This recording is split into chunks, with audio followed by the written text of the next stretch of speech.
Hi everyone, Paul Elam here with part one of a new series titled How to Get Laid.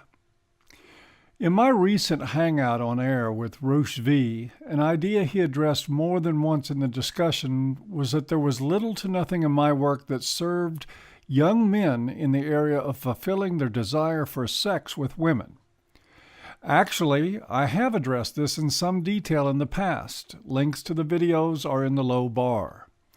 Still, my contention with Roosh was that woven throughout the larger body of my work is a consistent message that in fact increases sexual opportunities for men of all ages. The major difference is that while Roosh's style is equivalent to driving through a construction zone, ignoring the caution signs and at twice the speed limit, my approach is more cautious, conscious, and credible.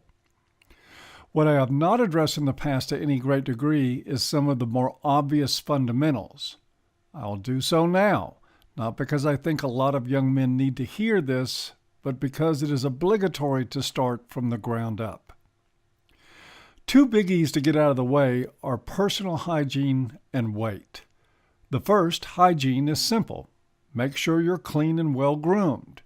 Dressing nice doesn't hurt, but I don't suggest looking like you're a GQ reader either. The other biggie is weight, but it is a more flexible problem than hygiene.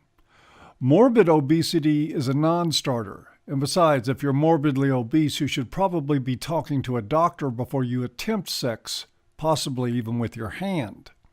However, guys with a moderate amount of extra luggage can do well if they know how to dress. Clothes that fit and flow well around the body work. Man tits trying to bust through a t-shirt and a belt line that looks like a seismic fault circling your body gives you a Pillsbury Doughboy look that doesn't work. Those are the only real basics, guys. Everything else is attitude, personality, and self-perception. Everything else, and I mean everything, is internal. This is where what I have to say about getting laid radically departs from what you will hear from most PUAs. As always, I think in terms of the larger lesson. So my intent here is to not only inform you of how to succeed with women, but how to do so without turning into kind of a lounge lizard ready to pounce on anything with a vagina. In that light, the first things you need to learn are not about hypergamy, reproductive strategy, tossing negs, passing shit tests, or any other technique-based bullshit. Frankly, all that stuff is self-betraying garbage for weak, insecure men who don't believe in themselves. So they resort to selling themselves like they were a used car. Let me put it this way. The very first step to success with women is to forget about success with women. I mean that literally.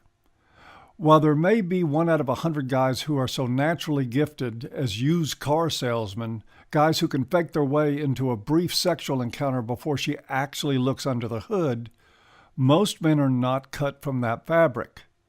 Their efforts to play a player will come across as exactly what they are: needy and weak. If you've been around for any length of time, I'm assuming you know that needy and weak are not components of a chick magnet. They rate right up there with drooling and sticking one finger up your nostrils so you can blow snot out of the other. Since the problem here is that you're being advised to fake your way into a woman's bed, let's explore the possibility of getting there without faking.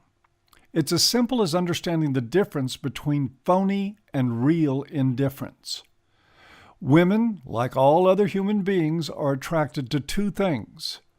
One is strength, or power if you like. The other thing they're attracted to are the things they can't have. Keep this in mind as we go along. Making pussy the sole focus of your existence is the ultimate drain to personal power. So naturally, you need something else to focus on, something more important to you than a fleeting smile of approval or an ambiguous hint of interest from a woman. You need something at which to excel. Rather than just enjoy music, learn how to play an instrument. Learn how to write or create art. Learn how to build or design. Most importantly, choose something that you love, not something in which you have to fake interest. The more engrossed you become in it, the better. Why? Because excelling at something, anything, is a form of power. Excelling at something you love is self-actualization, which is perhaps the ultimate power. You can't fake your way into that. It is not a trick or a technique. It is a part of your path to more fully realize who you are as a human being. And it happens to attract women. Artists and artisans, creators of all manner, command attention. They elicit respect from men and women alike, especially fans of their particular craft. It doesn't matter if you master the piano, collect stamps, or design video games. Being known for excellence in any circle will put the available women in that circle more at your disposal. Available sex is gravy, not the meat. Get your head into that, motherfuckers. You are the meat. Treat yourself like it, and so will others. Treat yourself like an empty bowl waiting to be filled if you like, but don't complain about the world seeing you for what you are. The pursuit of pussy is a pathetic substitute for the pursuit of excellence. Your dick can't and won't understand this any more than an empty stomach can see the difference between buying a plate of food versus learning how to grow a regular supply of it. Overcoming that kind of internal drive forces you to rise above base instincts long enough to see the big picture. Think of this as thinking on behalf of your dick rather than letting your dick think for you. The point here is that you have a choice.